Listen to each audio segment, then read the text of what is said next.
तो आत्मदेव जी महाराज अपने परिवार में अपनी पत्नी के साथ में आनंदित अपना समय व्यतीत कर रहे थे।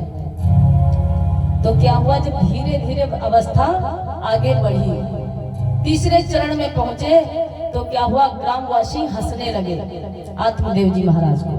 अरे इनके तो कोई संतान नहीं है, ये तो निर्वंशी है, इनका चेहरा देखने की योग्य नहीं।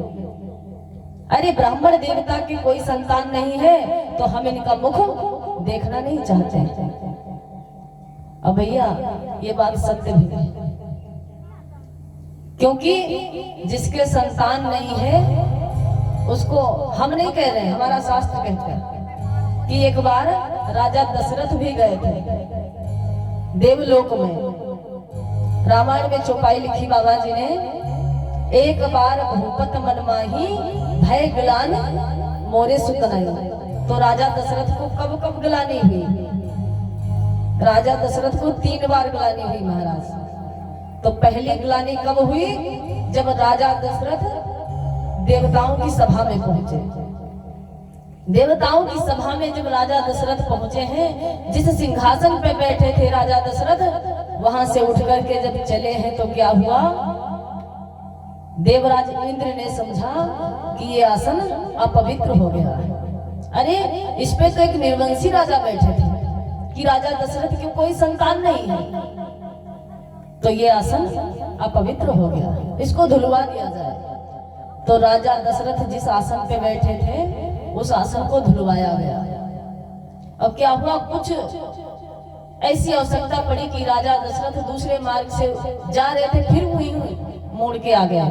तो क्या देखा, पानी की धारा बहती जा रही, इतना ऐसे विधिवत से धोया गया आसन। तो राजा ने पूछा, भाई ये इतना पानी मतलब क्या है, ये दरबार धोया जा रहा है, क्या कारण है? तो किसी संतरी मंत्री ने बताया राजन।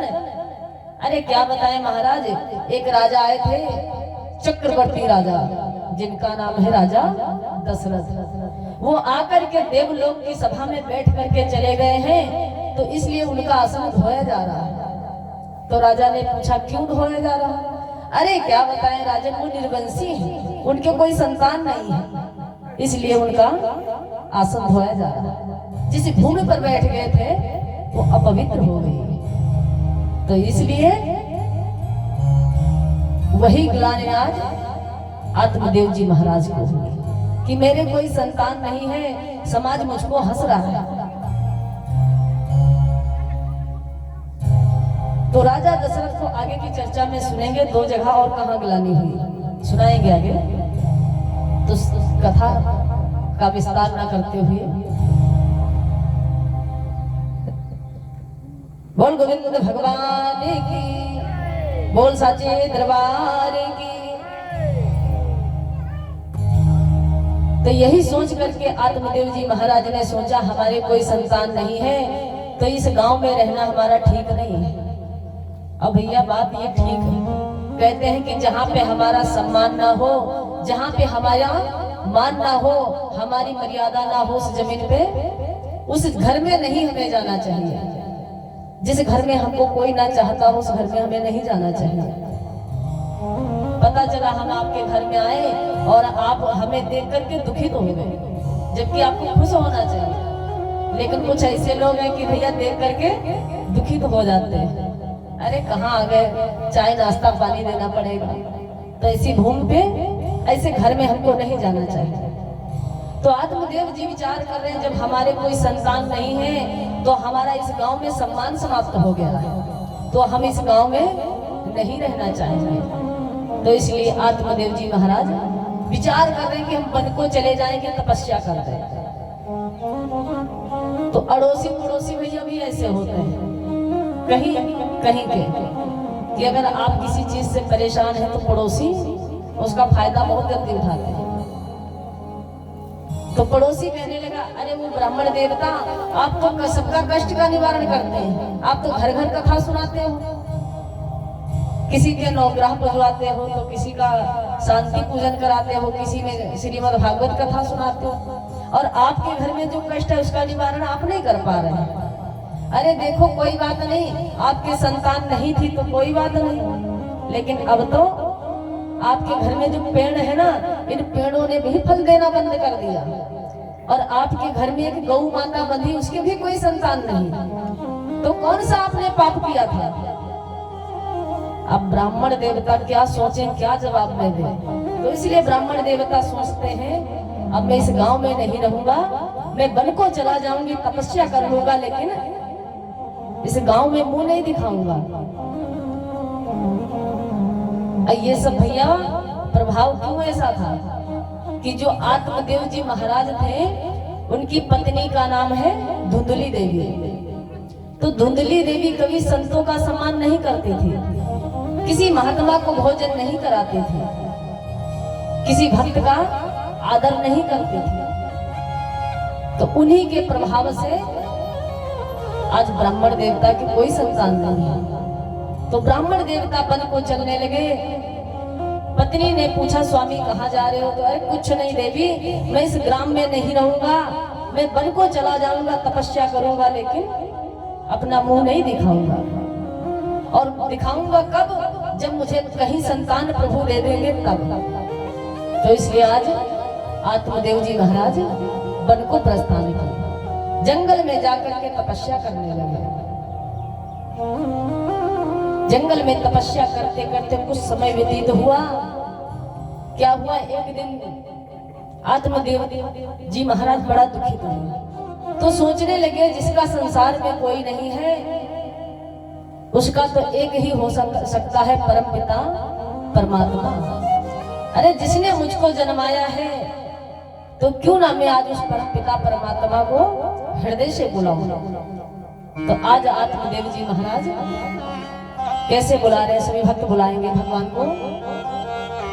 मैं हूँ शरण में तेरी, मैं हूँ शरण में तेरी, संसार के रचैया, कसती मेरी लगा दो, कसती लगा दो उस पार ये कन्हैया। शरण में तेरी, संसार के रचैया।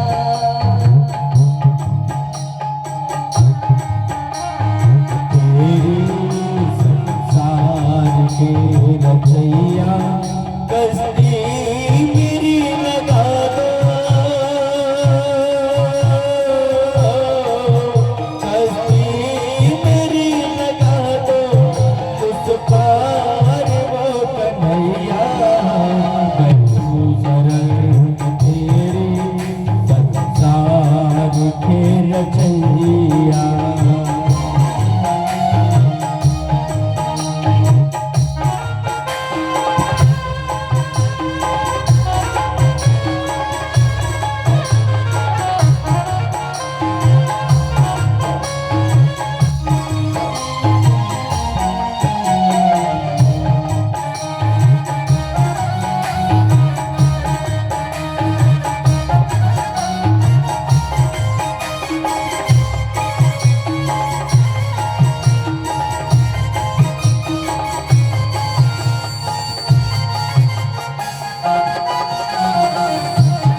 अरदास सुन लीजिए प्रभु, सुध्यान कर लीजिए,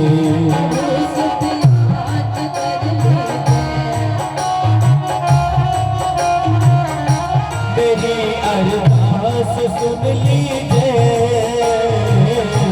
प्रभु, सुध्यान कर लीजिए, तरस एक बार तो दीजिए, समझूंगा श्याम जी से, पतवार थाम लो तुम,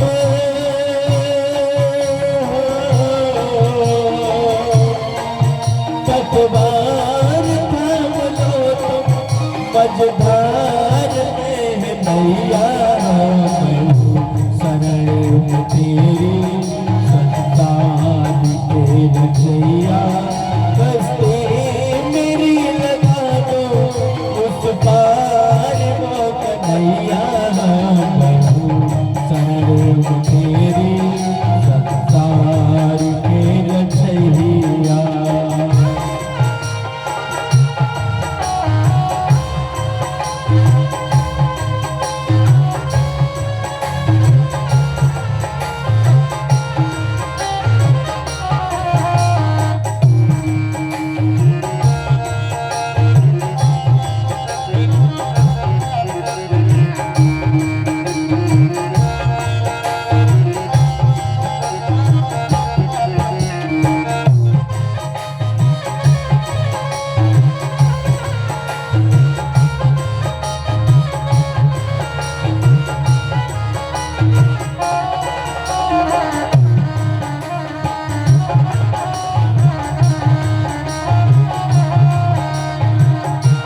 भक्त कहता है कन्हैया, और वैसे भक्तों सच्चाई ये है कि आजकल भगवान को तभी याद करते हैं जब संकट होता है, जमाना ही ऐसा आ गया है। भगत बेचैन है तुम तरसते नैन है तुम दिल,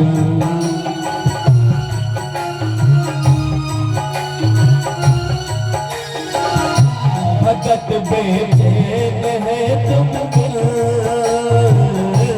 तरसते नैन है तुम दिल, अंधेरी रैन है तुम दिल कहीं ना चैन है तुम दिल, है वो दास देखो तुम बिल,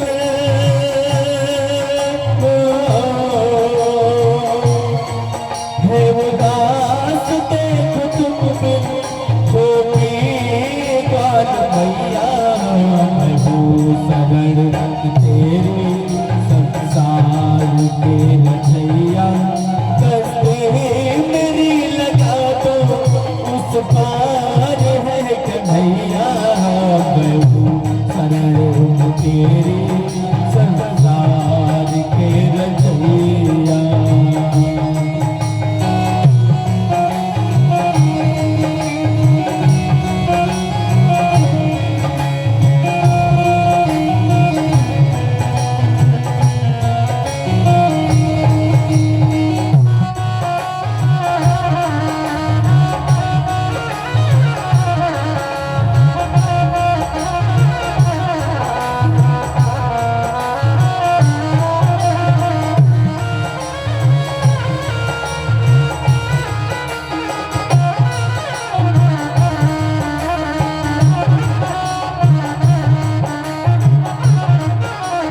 और भक्तों तेरी यादों का मन मोहन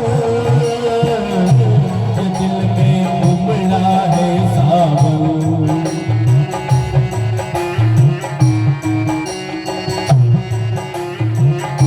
तेरी यादों का मन मोहन ये दिल में उमड़ा है सावन, मुझे की प्यास इस दिल की सुनूंगा जब तेरा आवन, पागल पति जो करना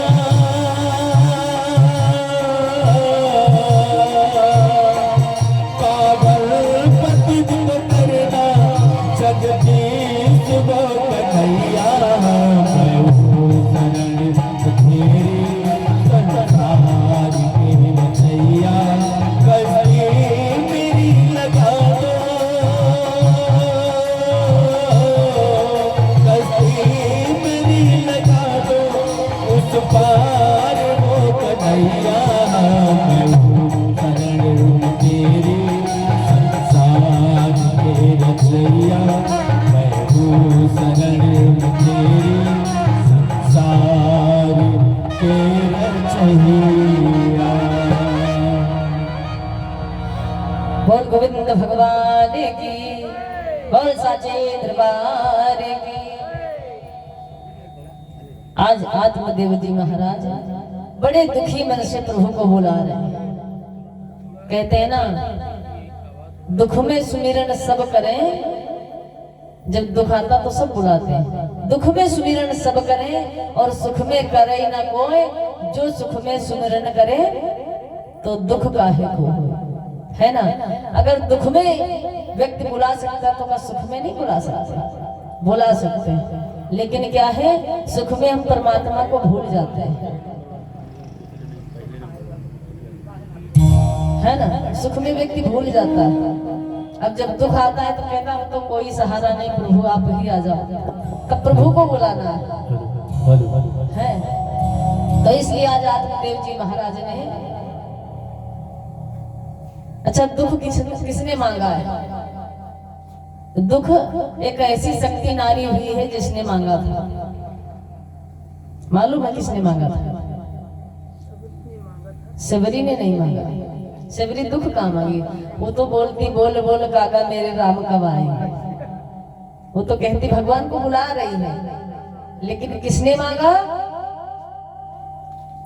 पांडु महाराज की पत्नी द्रौपदी तो बहू हुई, कुंती ने, मैया कुंती ने दुख मांगा था।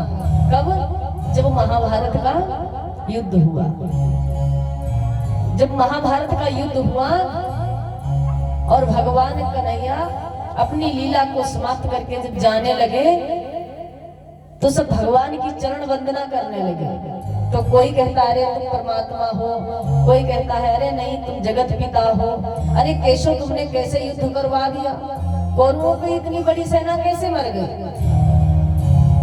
तो कोई अपना कुछ परामर्श दे रहा है, तब तक कुंती आ गई बीच में। भगवान ने कहा अरे जो मांगना है सो मांग लो, मैं जा रहा हूं। भगवान जा रहे थे तो किसी ने कुछ मांगा, किसी ने कुछ मांगा। तो मैया कुंती ने कहा कन्हैया अगर तुम सच में देना चाहते हो तो मैं मांगना चाहूंगी कि मुझको सिर्फ और सिर्फ दुख दे दो। भगवान कन्हैया चुप हो गए। अरे बुआ ये क्या मांग लिया तुमने? जीवन तुम्हारा यूं ही व्यतीत हो गया है दुख में, और तुमने लास्ट में मांगा तो फिर दुख ही मांग लिया। क्यों नहीं सुख मांगा? अरे एक बार मुझसे कहती जो मांगती सो देता। बुआ क्या मांग लिया तुमने? अब भतीजे हैं ना भगवान कुंती के, तो बुआ ने कहा देखो भैया मैंने इसलिए दुख मांगा है कि सुख में तुम आओगे नहीं, और दुख में जब मुझ पे दुख आएगा तो मैं तुम्हारा स्मरण करूंगी, तुमको याद करूंगी, तो तुम स्वयं दौड़े चले आओगे। इसलिए मुझको सुख नहीं चाहिए, दुख दे दो। और आज के जमाने में भैया कोई दुख नहीं मांग रहा कोई, सब सुख में मस्त है। अरे बंगला बन जाए, गाड़ी खरीद लें, यूं खरीदे यूं बनाए, सब अपनी दुनिया के माया के चक्कर में पड़े। तो वही आज आत्मदेव जी महाराज माया के चक्कर में पड़ने लगे। कितने सुकून थे, कितने सुकून के साथ में रह रहे थे पत्नी के साथ, और आज ग्रामवासियों ने क्या करवा दिया कि आज बच्चे के लिए प्रभु से प्रार्थना कर रहे हैं। तो क्या हुआ, उसी बीच में एक महात्मा जी का पदार्पण हुआ। महात्मा जी ने पूछा अरे ब्राह्मण देवता क्यों दुखी हैं? क्यों दुखी हो, क्या बात है, तुम्हारा दुखी होने का कारण क्या है? तो आत्मदेव जी ने बताया मैं इसलिए दुखी हूं कि महाराज मेरे कोई संतान नहीं है, तो मुझको एक संतान दे दो, मैं संतान मांगना चाहता हूं। तो ब्राह्मण देवता ने अपनी झोली से निकाला फल दे दिया। अरे ले जाकर के फल अपनी पत्नी को खिला दो। और महाराज मैं तो ये यूं कहूंगा कि अभी तक तुम सुकून में थे, तुम सुख में थे, लेकिन अब तुम दुख में प्रवेश कर रहे हो। संतान की इच्छा हो गई ना।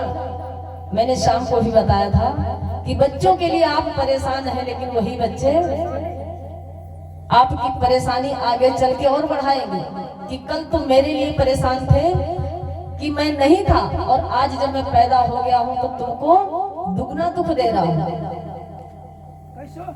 तो आत्मदेव जी महाराज को फल दिया है संत जी ने। आत्मदेव जी महाराज फिर घर को प्रस्थान किए। अरे फल ले जाऊंगा, पत्नी को खिलाऊंगा, सुंदर बालक पैदा होगा। ला करके फल वही धुंधली देवी को दिया। देवी इस फल को खा लो तो जो संतान पैदा होगी बड़ी तेजस्वी होगी, क्योंकि संत जी ने बताया था ना कि इस फल को खाने से जो संतान पैदा होगी वो बलशाली होगी, रूपवान होगा, गुणवान होगा, शीलवान होगा। क्या हुआ? आत्मदेव जी महाराज ने उस फल को ला करके अपनी पत्नी धुंधली देवी को दिया। अरे देवी ये फल तुम खा लो, और तुम जब फल खा लोगी तो इससे एक पुत्र पैदा होगा। अब धुंधली विचार कर रही भैया, कल बताया था ना गृहिणी और सुगृहिणी में अंतर। अब वो गृहिणी तो है नहीं, कुगृहिणी है, सुगृहिणी नहीं है। तो वो विचार करती है फल खाना मेरे बस की बात नहीं है, चलो ठीक है फल तो खा लूंगी, थोड़ी देर की बात, और बच्चे को 9 महीना गर्भ में रखना मेरे बस की बात नहीं है, मैं बच्चा नहीं पाल पाऊंगी। तो इसलिए वो फल ला करके अपनी मुंह बोली बहन को दे देती है कि हे बहना, ये मेरे स्वामी ने मुझको फल दिया है कि ये फल खा लो जिससे तुमको संतान प्राप्त होगी, और संतान पैदा करना मेरे बस की बात नहीं है, तो तुम संतान पैदा करके मुझको दे देना। अब मैं अपने पति से भेद छुपा लूंगी कि बालक मैंने जन्माया है। तो उसकी बहन ने कहा देखो बहना, हमारे तो वैसे बच्चे की लाइन लगी है, हम फल क्या करेंगे खा के, और ठीक है अगर तुमको बच्चे की आवश्यकता है तो ठीक है, 9-10 महीने बाद मुझको मिलना, मैं तुमको बच्चे दूंगी। अब वो महाराज उसको उस समय गर्भ धारण हो चुका था। तो दोनों ने विचार विमर्श किया कि इस फल को क्या किया जाए। तो धुंधली ने कहा ठीक बहना, तुम बच्चा तो हमको दे दोगी, लेकिन इस फल का परीक्षण कैसे किया जाए कि इसको खाने के बाद बच्चा पैदा होगा कि नहीं होगा। तो क्या किया, दोनों ने मिल करके उस फल को एक गौ माँ को खिला दिया, गाय को खिला दिया। अब समय काल व्यतीत हुआ, 9 महीने व्यतीत हुए, तो क्या हुआ, वही गाय जो आत्मदेव जी महाराज के घर में बछड़ा नहीं दे रहे, धुंधली ने उसी गाय को खिलाया था, और 9 महीने बाद ठीक उस गाय ने एक बछड़े को जन्म दिया। अब वो बछड़ा नहीं था महाराज, पूरा मानव का जैसा बच्चा, हम आप जैसे। लेकिन क्या हुआ, क्योंकि महात्मा का दिया फल है कि बच्चा पैदा होगा, लड़का पैदा होगा, तो बछड़ा कैसे बन जाता। संत की बात कभी टल नहीं सकती। तो गौ के गर्भ से पैदा हुआ, लेकिन मानव का शरीर पा करके। लेकिन क्या हुआ, उसके जो कान थे वो गौ को पड़ गए। कान है गाय की तरह, शरीर है मानव की तरह। अब आत्मदेव जी महाराज बड़ा प्रसन्न है, अरे हमारे घर में देखो परमात्मा की कृपा कि हमारे गाय ने बछड़ा नहीं दिया था, अब गौ माता ने भी बछड़ा दे दिया, और उधर हमारी धुंधली देवी यानी पत्नी भी गर्भ को धारण कर चुकी है। अब महाराज वहां गर्भ तो है नहीं, अब वो त्रिया चरित्र देवता भी हारे हारे नहीं हारे। अब माताओं बुरा मत मानना, हम नहीं कह रहे, हमारा शास्त्र कह रहे। ये जिस चीज पे अडिक्ट हो जाए महाराज, उसको आप भी नहीं, परमात्मा नहीं काट सकता। तो आज धुंधली देवी ने क्या किया, अपने पति देवता के सामने एक त्रिया चरित्र दिखाया। अरे महाराज हमारे तो गर्भ धारण हो गया, यूं कपड़े बांधे, यूं पोटली बांधे, यूं तावा, रोटी बनाते ना, तावा को बांधे, कढ़ाई बांधे, यूं ही करते करते 9 महीने तक आत्मदेव जी महाराज को भरमाया कि महाराज देखो आज हमारा पेट बढ़ रहा है ना, हमको बच्चा पल रहा है। अब बच्चा कोई नहीं। अब आत्मदेव जी महाराज सीधे ब्राह्मण देवता, 5-6 महीना यूं ही व्यतीत किया। कहा स्वामी देखो ऐसा है ना कि अब हम यहाँ नहीं रहना चाहती, हमको हमारे मैके भिजवा दो, क्योंकि यहाँ कोई देख रेख करने वाला है नहीं। तो ब्राह्मण देवता ने देवी जी को भिजवा दिया, जाओ देवी मैके। अब वो मैके में है ना, कौन देखने जाए। और ज्यों ही इधर गाय ने बछड़ा दिया, उधर उसकी बहन के एक पुत्र ने जन्म लिया। अब वहां से खबर आई कि महाराज धुंधली देवी के घर एक बालक ने जन्म लिया। और धुंधली के तो बालक हुआ नहीं, वो तो उसकी बहन के हुआ। बहन ने धुंधली को दे दिया। अब धुंधली बड़ा खुश है, प्रसन्नचित्त है, और आत्मदेव जी महाराज बड़ा खुश है। अरे क्या परमात्मा की कृपा बरस गई कि हमारे गाय ने बछड़ा दिया, हमारी पत्नी ने भी बालक को जन्म दिया। दो दो खुशी का ठिकाना नहीं। अब समय सीमा की ओर चलते हुए वो बालक और बछड़े बढ़ने लगे। समय हुआ तो आत्मदेव जी ने कहा, देखो देवी, बच्चों का नामकरण कर दिया जाए। तो धुंधली ने कहा, हाँ स्वामी, नामकरण तो होना ही चाहिए। तो आत्मदेव जी ने कहा, देखो देवी, हमारा नाम है आत्मदेव, तो मैं अपने पुत्र का नाम रखूंगा परमात्मा देव। तो धुंधली देवी झुलझुला के बोली, अरे नहीं स्वामी, ऐसे कैसे हो सकता? अरे जन्म मैंने दिया है, मैं बालक की माँ हूँ, तो मैं अपने बालक का नाम अपने नाम से जोड़ के रखूंगी। मेरा नाम है धुंधली, तो मैं बच्चे का नाम रखूंगी धुंधकारी। आज नामकरण हो रहा। तो आत्मदेव जी ने कहा, ठीक है देवी, चलो उस बच्चे का नाम तुमने रख दिया, तो गौ के गर्भ से जो बच्चे ने जन्म लिया है उसका नामकरण मैं ये रखूंगा कि इसने अपनी माँ के गर्भ से जन्म लिया है, तो इसका नाम रखूंगा गौकर्ण। गौ माने तो गौ से उत्पन्न, अब कर्ण माने होता महाराज कान, तो इसके कान है गाय की तरह, तो इसलिए इसका नाम रखता हूँ गौकर्ण। दोनों बच्चे बड़े होने लगे, बड़े होकर धीरे धीरे जवान होने लगे महाराज।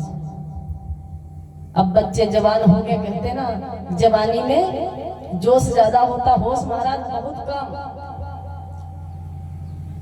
अब संत का दिया हुआ जो फल है वो तो विद्वान है। आत्मदेव जी महाराज के पास सुबह शाम बैठता है, आत्मदेव जी महाराज की सेवा करता है।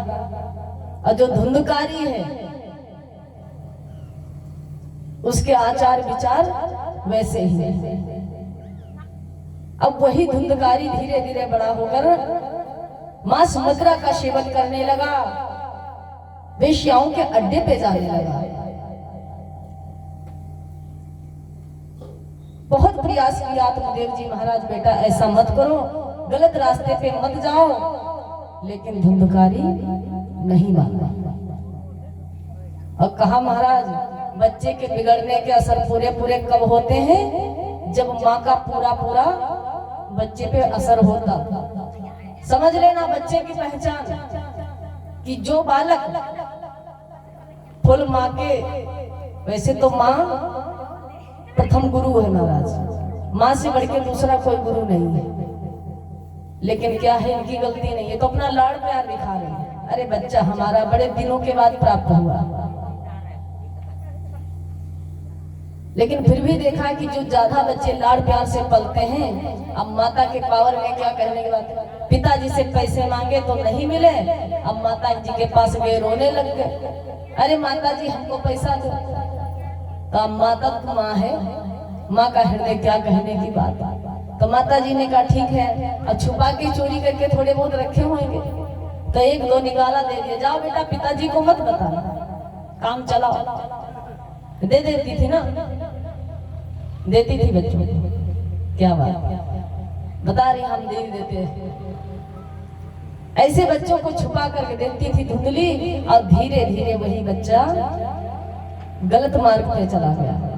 अब बिगड़ने के दो असर होते हैं, या तो उस बच्चे के पास पैसा अधिक हो कि उसको चिंता ना हो कि हमको कमाना पड़ेगा, लाना पड़ेगा, अब फ्री का पैसा है ना, पिताजी की कमाई है, तो फ्री में खर्च करने में कोई दिक्कत नहीं।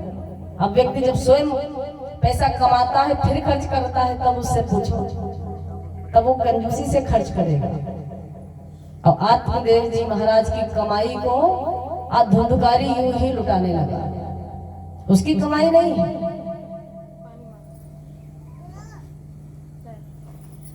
जब लुटाने लगा, आत्मदेव जी महाराज परेशान होने लगे।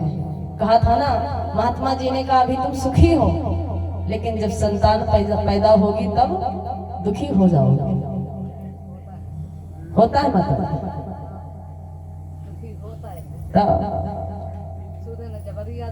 हाँ, सुने नहीं तो जबरिया दो। मैया की बात पे जोरदार ताली होना चाहिए। बोल भगवान भगवान की, बोल सचे दरबार की। तो वही धुंधकारी माँ से मांगने लगा, अरे मैया तू पैसे दे। मैया पहले तो धीरे धीरे चुपके से देती थी, और जब आदत पड़ गई बच्चे की, बच्चा बिगड़ने लगा, गलत मार्ग पे चला गया, मांस मदिरा खाने लगा, वेश्याओं के अड्डे पे जाने लगा, तब तो उसको पैसे की अधिक आवश्यकता है। तब माँ बोलती, बच्चा मेरे पास कुछ नहीं है। तो माँ से हाँ, बच्चे को दी बिगाड़, हाँ मारूंगा तोड़ूंगा। तो यही आज किया धुंधकारी ने, अरे मैया नहीं देगी तो मारूंगा तोड़ूंगा तब देगी। तो मैया चोरी से जितने जेवर थे उठा के दे दिया, ले जाओ। आत्मदेव जी को ना पता चला। जब आत्मदेव जी महाराज अत्यधिक दुखी हो गए, तो सोचे मैं यहाँ नहीं रहूंगा, अरे मैं घर ही छोड़ दूंगा, वन को चला जाऊंगा तपस्या करने। तो आत्मदेव जी महाराज भैया फिर घर छोड़ दिए, चले गए वन को। तब सुखी थे, लेकिन आज दुखी गए। इधर धुंधली देवी भी परेशान। अब क्या हुआ, गोकर्ण ने सोचा, अरे पिताजी जा रहे हैं वन को तो रोका जाए। बहुत प्रयास किया, पिताजी मत जाओ। कहने लगे, विहसी कहा गोकर्ण ने, तजो तात यह ध्यान।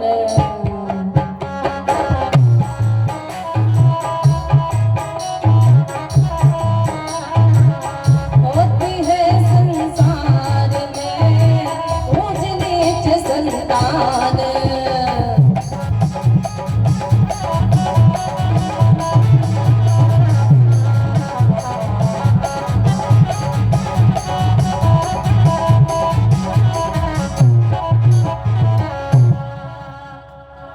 गोकर्ण ने कहा, पिताजी मत जाओ वन को। अरे एक बालक गलत निकल गया तो क्या मैं भी गलत हूँ? अरे उसकी वजह से ना तो मेरी वजह से रुक जाओ। अरे संतानों में तो यही होता, कोई ऊंच है तो कोई नीच है। आत्मदेव जी नहीं माने, चले गए वन को तपस्या करने। और उधर गोकर्ण सोचे, जब पिताजी घर में नहीं तो हम भी नहीं रुकेंगे, तो वो तपस्या करने कहाँ चले गए? तीर्थ यात्रा चले गए। अरे हम कुछ दिन के लिए तीर्थ यात्रा करके आएंगे तो शायद हमारा भाई सुधर जाए। अब वहां क्या हुआ भैया, धुंधकारी की आदत बिगड़ती गई, माँ से पैसे मांगता रहा। और लास्ट में क्या हुआ, जब मैया ने कुछ नहीं दिया। एक आप लोगों ने भजन सुना होगा, बड़ा सुंदर भजन है। वो दिल बोला था ना, माँ का कलेजा लेकर के जा रहा था, तो उस कलेजे से आवाज आई थी। जब वो लड़की को ठोकर लगती है, गिरता है, तो कलेजा बोलता है कि लाल मेरे तुझे चोट तो नहीं आई। तो माँ का हृदय ऐसा होता है। तो माँ कहती है, धुंधकारी मेरे पास अब कुछ नहीं रह गया है। तो धुंधकारी ने कहा, अगर नहीं तेरे पास कुछ है तो मैं तेरे प्राण ले लूंगा। मैया ने कहा, यूं ही ले ले, कोई चिंता नहीं। तो क्या हुआ, आज धुंधकारी ने मैया को कुएं में ढकेल दिया, धुंधली देवी को। और धुंधली का प्राणांत तो हो गया, मर गई धुंधली। जिस बच्चे को कहा ना बिगाड़ने के असर पूरे। अब धुंधली का प्राणांत हो गया।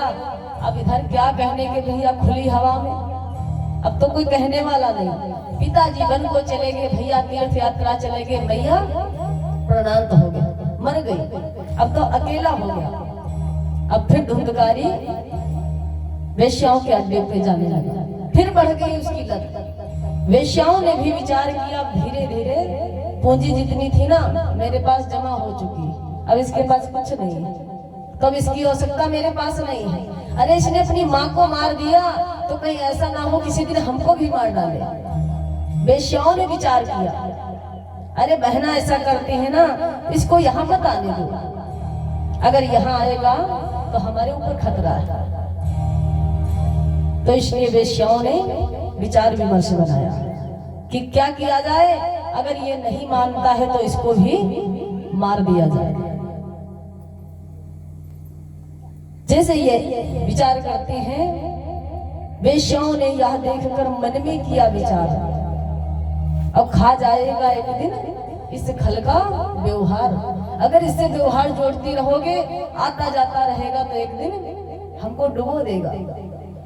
तो इसलिए वेश्याओं ने विचार किया। उसी रात में विचार किया कि इस धुंधकारी का प्रणांत कर दिया जाए। वेश्याओं ने मिलकर के उस धुंधकारी को मार डाला, और मार के कहाँ डाल दिया महाराज? उसी कुएं में, जिस कुएं में उसने अपनी मां को ढकेला था। धुंधकारी भी मर गया, वेश्याओं ने मिलकर के धुंधकारी को मार दिया, प्रणांत हो गया धुंधकारी का। अब क्या हुआ? वो धुंधकारी प्रेत बन गया। अब प्रेत आत्मा बन करके इधर उधर भटकने लगा, अकाल मृत्यु हुई। कभी किसी को सता रहा तो कभी किसी को सता रहा, रूप बदल बदल करके गांव में आने लगा, भेष बदल बदल करके गांव में घूमने लगा। इधर क्या हुआ?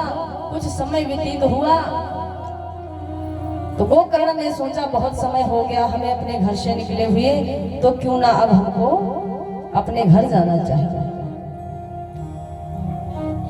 तो गोकर्ण फिर तीर्थ यात्रा करके अपने घर की तरफ प्रस्थान किया। तो बीच से ही रास्ते से उनको खबर हो गई, अरे तुम्हारे भाई का प्राणांत हो गया, धुंधकारी को वेश्याओं ने मिलकर के मार दिया। अब जैसे गांव के निकट आए, उस गांव में प्रवेश किया तो शोर मचा उस गांव में, अरे धुंधकारी तो प्रेत हो गया, अरे ये उसको सताता है, हमको सताता है, सबको सताता है। गोकर्ण के पास हाथ जोड़कर बोले, भैया ऐसा कोई उपाय करो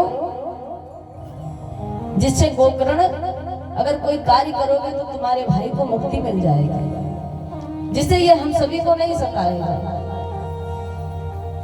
तो गोकर्ण ने ज्यों ही घर में प्रवेश किया तो भेड़ बन बन के आने लगा, कभी बिल्ली बनकर आता है तो कभी शुगर बन के आने लगा, नाना प्रकार के रूप को लेकर के वो धुंधकारी आने लगा। ऐसा दृश्य देख करके आज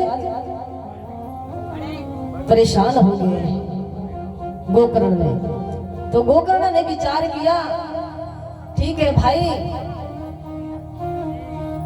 अब जब भेष बदल के आया ना तो अब उसके पास तो थोड़ा जाप मंत्र था, कुछ तो पिताजी ने सिखाया था, कुछ तो यात्रा से सीख के आया। उन्होंने जल उठाया, जल की छींटा ज्यों मारी, वो सुअर बोल पड़ा, अरे भाई मैं कोई दूसरा नहीं हूँ, तुम्हारा भाई हूँ, अरे मैं धुंधकारी हूँ, अरे बता क्या हुआ, कैसे तू मरा? अरे भैया मुझको वेश्याओं ने मार दिया, मेरा कोई कष्ट का निवारण कर दो, मेरा उद्धार हो जाएगा। तो आज गोकर्ण क्या करते हैं? धुंधकारी के उद्धार के लिए श्रीमद् भागवत महापुराण का आयोजन करते हैं। आयोजन किया, एक सप्त ग्रंथी बांस लगाया गया, उसी में धुंधकारी को बैठाया गया, क्योंकि वो प्रेत है ना, प्रेत आत्मा के कोई शरीर नहीं है, तो बैठेगा महाराज का। अब कहते हैं भैया सब लोग कि मरने के बाद गरुड़ पुराण सुनो, है सुनते हैं, हमारे यहाँ भी होता है, गरुड़ पुराण करवा लो, ये करा लो, वो करा लो। मान लिया कि आपके बच्चे अच्छे हैं तो करवा दिए, गरुड़ पुराण पाठ हो गया तो पिता का उद्धार हो गया। मान लिया अगर बच्चे ना कराएं तब क्या करोगे? तब तो प्रेत आत्मा में घूमोगे। तो इससे बढ़िया भैया मरने का इंतजार हम क्यों करें, अपने जीवित रहते ही सत्कर्म करेंगे, मरने के बाद कोई नहीं करता। वो कितनी देर रहता है? काना जो बैरागी, वैराग 3 जगह खाली उत्पन्न होता है। वैराग 3 जगह सिर्फ उत्पन्न होता है। आदमी कहने को क्या कह देता, अरे नहीं हम तो बहुत बड़े भक्त हैं, बहुत बड़े विद्वान हैं, बहुत बड़े तपस्वी हैं, लेकिन पूछा जाए तो ऐसा हमने तो नहीं देखा है। कहने का भाव में कि ऊपर से हम भक्त बन गए, तिलक लगा लिया, चंदन लगा लिए, भगवा कलर के कपड़े पहन लिए, लेकिन अंदर से पूछा जाए तो कपट है। तो ऐसा अगर अंदर से कपट है तो ऊपर से चंदन लगाने से हम संत कहेंगे? हम कंठी पहन लें और अंदर से हमारे अंदर अगर कपट रहा, छल रहा, तो हम भक्त होंगे? नहीं होंगे ना। ऊपर से हम नहा लिए, धो लिए, नहाए धोए क्या हुआ, जो मल मैल भी न जाए और मीन सदा जल में रहे, धोए वास न जाए। मछली अगर महाराज नहाने धोने से अगर हम पवित्र हो जाते तो मछली हमेशा जल में रहती, तो वो भी पवित्र होती ना। लेकिन मछली से फिर भी दुर्गंध निकलती। मछली से बदबू नहीं आएगी। मछली को जल से बाहर निकालो, जिंदा हो चाहे मरी हो, बदबू देती है। क्यों? वो अंदर से गंदी है। अंदर से कीड़े मकोड़े खा रही है ना, तो गंदी होगी, तो साफ नहीं हो सकती। तो कहने का भाव, हम ऊपर से नहाए धोए कुछ भी करें, लेकिन अंदर से अगर साफ नहीं है तो नहाना धोना हमारा यूं ही व्यर्थ है, सब बेकार है। तो निर्मल मन जन सो मोहि पावा, और मोहि कपट छल क्षेत्र न भावा। परमात्मा कहता है मुझको, ये नहीं कि शाम सुबह हम बैठ गए माला जाप कर। माला जाप करने से परमात्मा नहीं मिलता। कब मिलता? जब हमारे अंदर की कुठरी साफ है। मन की तरंग मार लो बस हो गया भजन, मन की तरंग मार लो बस हो गया भजन, मन की तरंग मार लो बस हो गया भजन, तरंग मार लो हो गया भजन, मन की तरंग मार लो, मन की तरंग मार लो बस हो गया भजन, मन की तरंग मार लो बस हो गया भजन, आदत बुरी संभाल लो, आदत बुरी संभाल लो बस हो गया भजन, आदत बुरी संभाल लो बस हो गया भजन, मन की तरंग मार लो।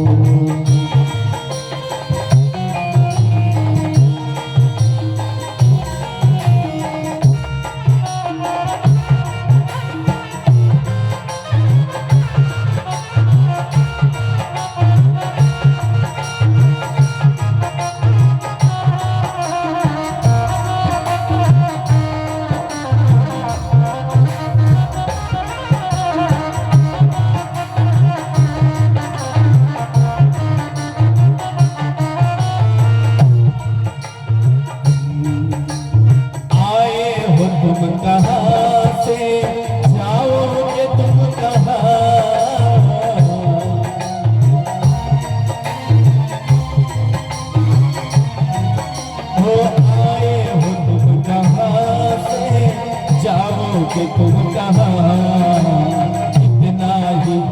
इतना ही विचार लो बस हो गया भजन, इतना ही विचार लो बस हो गया भजन, मन की तरंग मान लो बस हो गया भजन।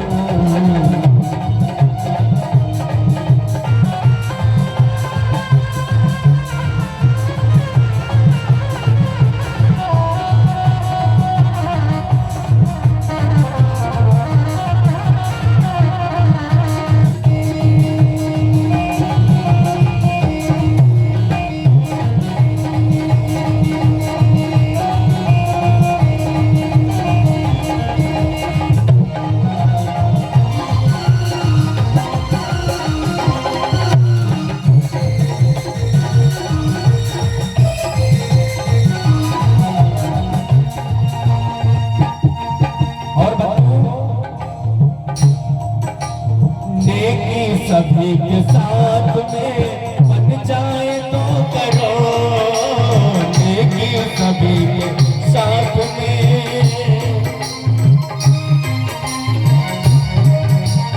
नेकी सभी के साथ में बन जाए तो करो, नेकी सभी के साथ में बन जाए तो करो, मत सरबंदी का